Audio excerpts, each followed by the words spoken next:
अस्सलाम students, welcome to my channel student life. आज मैं आपके साथ डिस्कस करूंगी इंग्लिश 101 के लेसन नंबर 24 को। इसकी हेडिंग क्या है? Writing identifying sentence errors. यानी राइटिंग करते वक्त, सेंटेंस बनाते वक्त जो जो एरर्स आते हैं उनको आप आइडेंटिफाई करना सीखेंगे। सबसे पहले क्या है? Sentence errors to be avoided, कि क्या क्या सेंटेंस एरर्स हैं जिनसे अवॉइड करना चाहिए। उसमें क्या है? सबसे पहले सेंटेंस फ्रेगमेंट्स हैं। उसके बाद क्या है? सेकेंड रन ऑन सेंटेंसेज है। इसकी 2 टाइप्स हैं, फ्यूज सेंटेंसेस और कॉमा स्प्लाइस।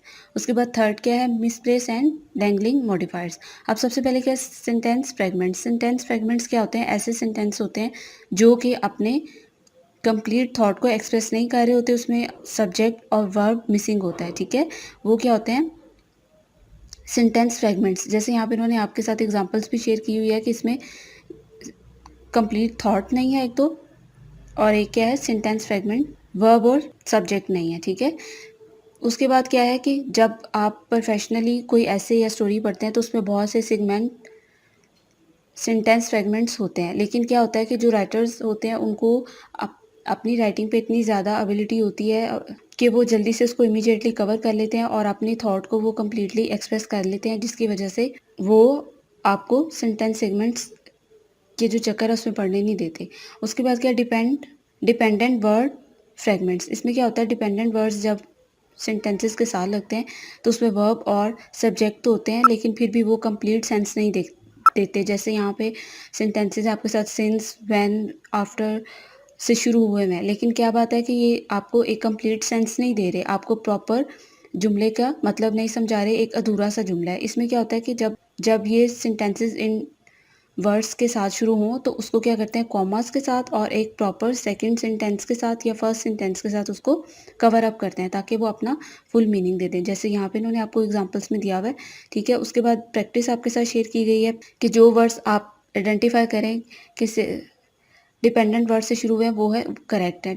जैसे आफ्टर से शुरू हुआ हुआ है, फिर उसके बाद थर्ड वाले में एज आ रहा है। ठीक है, तो ये आपके करेक्ट हैं। उसके बाद क्या है कि विच और हैड से जो वर्ड शुरू होते हैं वो भी करेक्ट कंसीडर किए जाते हैं। ठीक है, जैसे सेकंड में एग्जांपल्स आपके साथ शेयर की गई हैं उन्होंने, जैसे डैट है, विच है, इनसे जो वर्ड्स हैं ये भी करेक्ट कंसीडर किए जाएंगे। उसके बाद प्रैक्टिस नंबर 2 है। इसमें क्या है कि आपने डिपेंडेंट वर्ड्स फ्रेगमेंट और कंप्लीट सेंटेंसेस में डिफरेंस देखना है, उनको आपने कंप्लीट करना है।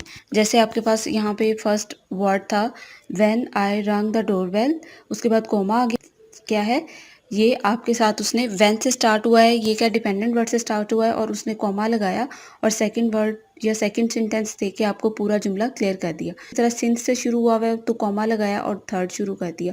तो ये सारे आपके क्या हैं?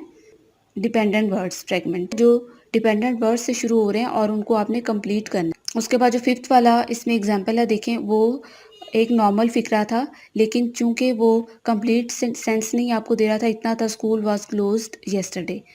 क्यों क्लोज था? क्या वजह थी? वो क्या हुआ? आप इसको क्या करेंगे? आप इसको बिकॉज के साथ कनेक्ट करके एक कंप्लीट सेंटेंस बना देंगे कि पॉलिटिकल रैली की वजह से स्कूल को क्लोज किया गया था। उसके बाद सेकंड फ्रेगमेंट क्या हो सकती है? सेकंड एरर क्या होता है? जो आईएनजी और टू के साथ स्टार्ट होते हैं। कि आईएनजी के साथ अगर फिक्रा स्टार्ट हो रहा है तो उसका एक रूल होता है कि आपने उसको कॉमा लगा के और नेक्स्ट जो भी आप फिक्रा शुरू कर रहे हैं उसको आपने स्मॉल लेटर में शुरू करना होता है। तो इसी तरह ये भी एग्जाम्पल आपके साथ उन्होंने यहाँ पे शेयर की हुई हैं। और टू के साथ जो फिक्रा शुरू हुआ है उसमें भी ये कहते हैं कि अगर टू यूज़ करना हो तो करते हैं, नहीं तो टू को उसमें से ख़त्म कर देते हैं सेंटेंस फ्रेगमेंट को सही करने के लिए। जैसे the ladies jog through the park, अब टू को ख़त्म किया और यहाँ पे आपने क्या किया? फुल स्टॉप करके जुमले को ख़त्म किया। अब नेक्स्ट में आप क्या करेंगे? They wanted to lose weight. ठीक है, अब टू को ख़त्म करके आपने उसको दे और वांटेड के साथ एक प्रॉपर सेंस में जुमले को कंप्लीट कर दिया। उसके बाद यहाँ पे आपके साथ प्रैक्टिस शेयर की गई है और आप देखेंगे इसमें क्या है कि जो फर्स्ट सेंटेंस है उसमें पुलिस वाला, उसमें क्या है कि उसमें उन्होंने कॉमा लगाया और जो नेक्स्ट सेंटेंस था उसको एरर ख़त्म करने के लिए उसको स्मॉल लेटर में शुरू कर दिया। ठीक है, इसी तरह बाकी सेंटेंसेस हैं जो आई से शुरू हो रहे हैं जुमले, जैसे राइजिंग है तो इसमें क्या है? इसमें भी कॉमा आएगा और जो नेक्स्ट सेंटेंस है उसको आप स्मॉल लेटर में शुरू करेंगे। और जब टू आया तो पहले सेंटेंस को फुल स्टॉप के साथ ख़त्म किया और जो नेक्स्ट सेंटेंस है उसको प्रॉपर सब्जेक्ट के साथ शुरू करके टू को उसमें से रिमूव कर देते हैं। उसके बाद थर्ड क्या है? एडिड डिटेल फ्रेगमेंट्स, जिसमें आप एक्स्ट्रा डिटेल ऐसी ऐड कर देते हैं जिसकी ज़रूरत नहीं पड़ती, जैसे such as, for example, for instance, except, without, specially. ठीक है, ये वर्ड्स ऐसे हैं जिनको आप एडिशनली यूज़ कर लेते हैं या सम टाइम इनकी ज़रूरत नहीं पड़ती। ठीक है, जैसे everyone enjoyed the feast except the fish. अब ये प्रॉपर जुमला नहीं है एक्सेप्ट द फिश। अब फिश तो नहीं फीस खा सकती ना, तो ये क्या हुआ, एक तो उसने ये जुमला ही गलत यूज़ किया और दूसरा उसने एक्सेप्ट यूज़ करके इसको एरर दे दिया। ठीक है, सही। उसके बाद ये प्रैक्टिस आपके साथ शेयर की गई है, इसको भी यहाँ पे सॉल्व करके दिखाया हुआ है। देखें, जैसे फर्स्ट था वन एंड अदर, तो उसके साथ जो नेक्स्ट सेंटेंस है उसको बगैर किसी पॉज के उसने स्मॉल लेटर के साथ ही कनेक्ट करके यूज़ किया। ठीक है, प्रॉपर वर्डिंग उसको दी। इसी तरह सेकंड वाला है और थर्ड वाला है। उसके बाद क्या, missing subject fragments. Missing subject fragments क्या है, जिसमें आपने सब्जेक्ट को मिस कर दिया होता है। ठीक है, आप प्रॉपर तरीके से नहीं बता रहे कि ये काम किसकी वजह से हुआ, कैसे हुआ, या इस काम का मकसद क्या था, आपने उसमें सब्जेक्ट मिस कर दिया, एक ऐसा जुमला दे दिया जिसमें पता ही नहीं चल रहा कि बात किसके बारे में हो रही है। ठीक है, तो उसको क्या कहते हैं, मिसिंग सब्जेक्ट फ्रेगमेंट सेंटेंसेस। ठीक है, उसमें क्या होता है, आपको प्रॉपर बताना होता है कि बात किसके बारे में हो रही है और क्या बात हो रही है। ठीक, यहाँ पे भी आपके साथ एक सेंटेंस उसने शेयर किया हुआ है, जैसे the poor women paid all her utility bills but had little money left for her food. अब इसका करेक्ट क्या है था, the poor women paid all her utility bills, यहाँ पे स्टॉप हो गया।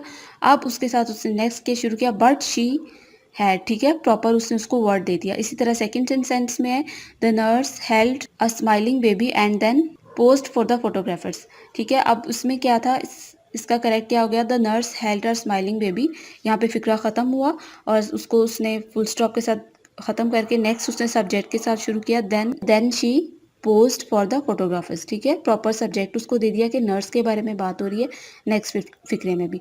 उसके बाद ये प्रैक्टिस 5 आपके साथ शेयर की गई है। ठीक है, इसमें भी आपको मिसिंग सब्जेक्ट फ्रेगमेंट सेंटेंसेस दिए गए हैं, आपने इनको बताना है कि आप इनको कैसे सॉल्व करेंगे। इसका सॉल्यूशन भी साथ दिया हुआ है, इसलिए आपने इसको देखना है। जैसे फर्स्ट सेंटेंस है, उसके बाद इस फुल स्टॉप ख़त्म किया एंड देन इट लगा के इसको कंप्लीट किया सब्जेक्ट के साथ। सेकंड वाले में क्या था, सेकंड वाले में भी उसने देन और जो सेकंड सेंटेंस था उसको उसने प्रॉपर सब्जेक्ट दिया फर्स्ट वाले के अकॉर्डिंग, शी के साथ के उसके बारे में बात हो रही है। इसी तरह थर्ड वाला है और फोर्थ वाला है। उसके बाद देखिए, आपके साथ लेसन रिव्यू शेयर किया गया, जिसमें आपको बताया गया कि आपने बताना है इन एरर्स में क्या क्या वर्ड्स मिस होते हैं। जैसे आप अगर एक फर्स्ट सेंटेंस बना रहे हैं तो उसमें सब्जेक्ट और उसके साथ क्या होना चाहिए, वर्ब होना चाहिए, and it must express complete idea, thought या सेंटेंस।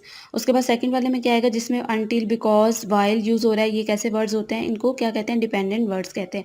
अब थर्ड वाला क्या है, जब जिन वर्ड्स में आप यूज़ करते हैं स्पेशली, फॉर एग्जांपल, लाइक, तो ये आपके कौन से फ्रेगमेंट्स एरर होते हैं, एडिड, डिटेल।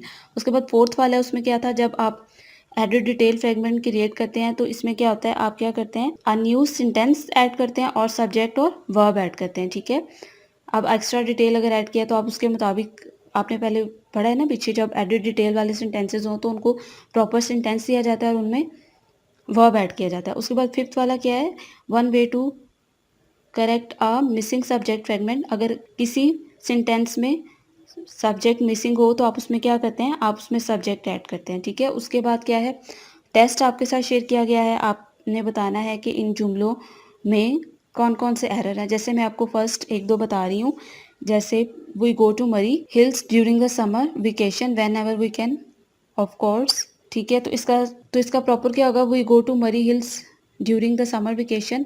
अब इसमें आप क्या करेंगे, कॉमा लगाएंगे, whenever we can summer vacation, और उसके बाद आप ये फुल स्टॉप को खत्म करेंगे, वेन एवर इसके साथ स्मॉल में शुरू हो जाएगा और वीकेंड। उसके बाद सेकंड क्या है, our library circle has only 2 officers, इसमें कॉमा आएगा। उसके बाद क्या है, Miss Niazi being president and Mister Awan being secretary treasurer. ठीक है, इसमें क्या होगा, कॉमा आपका आएगा। बाकी सेंटेंस भी इसी तरह है कि आपने इसमें से देखना है क्या एरर आपको दिया गया, उसके मुताबिक आपने सेंटेंस को करेक्ट करना है। उसके बाद क्या है, वो आपको क्या कह रहे हैं कि जब वर्ड्स व्हेन, विच या डिपेंडेंट वर्ड से स्टार्ट किए जा रहे हैं तो इसमें ज़रूरी होता है कि आप उसको प्रॉपर सेंटेंस के साथ उसमें शुरू में या एंड पे एक प्रॉपर सेंटेंस लगाएं, ताकि इस सेंटेंस का मीनिंग क्लियर हो सके कि किसके बारे में बात की गई है और कब की गई है।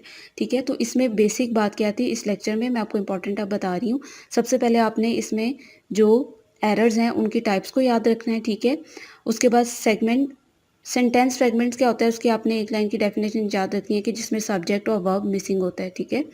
उसके बाद डिपेंडेंट वर्ड्स फ्रेगमेंट्स क्या होता है, जिसमें आपके पास सब्जेक्ट और वर्ब तो हो लेकिन प्रॉपर आइडिया एक्सप्रेस ना हो रहा हो। जैसे आपको ये भी आ सकता है कि आइडेंटिफाई करें कि डिपेंडेंट वर्ड्स फ्रेगमेंट्स कौन से हैं, तो आपने याद रखना है जो which, when, since, after, as, while इनसे शुरू हो रहे हो, ये आपके क्या होते हैं, डिपेंडेंट वर्ड्स फ्रेगमेंट्स, ठीक है।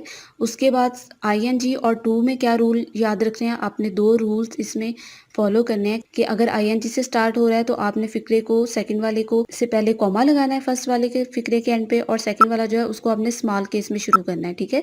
उसी के साथ आपने उसको स्मॉल केस के साथ शुरू कर देना है। उसके बाद जब टू के साथ स्टार्ट हो रहा है तो आपने क्या करना है, पहले फ़िक्रे को ख़त्म करना है, उसके बाद फुल स्टॉप लगाना है, और जो टू के साथ फ़िक्रा स्टार्ट हो रहा है उसमें से टू को ख़त्म करके उसको प्रॉपर सब्जेक्ट के साथ स्टार्ट करना है। इसके ये दो रूल आपने याद करने हैं, इसकी प्रैक्टिस आप देखेंगे तो आपको ईज़िली इसमें आ जाएगा, समझ आ जाएगी। उसके बाद एडिड डिटेल फ्रेगमेंट्स क्या होते हैं, जिसमें आप टू मच डिटेल ऐड कर देते हैं, जैसे एक्सेप्ट है, विदाउट है, स्पेशली है, इनकी ज़रूरत नहीं पड़ती। जब आपने ये याद रखना है, आपको ऐसे आ सकता है कि आइडेंटिफाई करें तो आपने देखना है कि जिसमें एक्सेप्ट आ रहा है, स्पेशली आ रहा है, विदाउट आ रहा है, तो इन फिक्रों को आपने एडिड डिटेल फ्रेगमेंट्स के साथ शो करवाना होता है। और इसमें आपने क्या करना होता है, इनको ख़त्म करना होता है, या तो इनमें से फुल स्टॉप ख़त्म करके इनको एक ही वे में शुरू करना होता है, या फिर इसमें से ये एडिशनल वर्ड्स ख़त्म करने होते हैं, ठीक है। उसके बाद मिसिंग सब्जेक्ट, जिसमें से इजीली, ये तो बहुत ज़्यादा इजी है कि जिसमें सब्जेक्ट मिस हो, पता ही ना हो कि सब्जेक्ट के। इसमें क्या, जब आप एक फ़िक्रा शुरू कर रहे हैं तो आपने उसको एक सेंटेंस के साथ ख़त्म करके अगले वाले को एक कनेक्टेड वर्ड जैसे बट है, एंड है, उसके साथ शुरू करके फिर उसको एक प्रॉपर सब्जेक्ट देना है, ठीक है, जिसके बारे में पहले फ़िक्रे में बात हो रही है वो आपने बताना है। और उसके बाद बस इसमें यही थी कॉमन चीज़ें। तो ये आपने इसको अच्छी तरह, ये जो रूल्स हैं 1, 2, 2 और आईएनजी का, ये आपने अच्छे तरीके से इसमें याद करना है।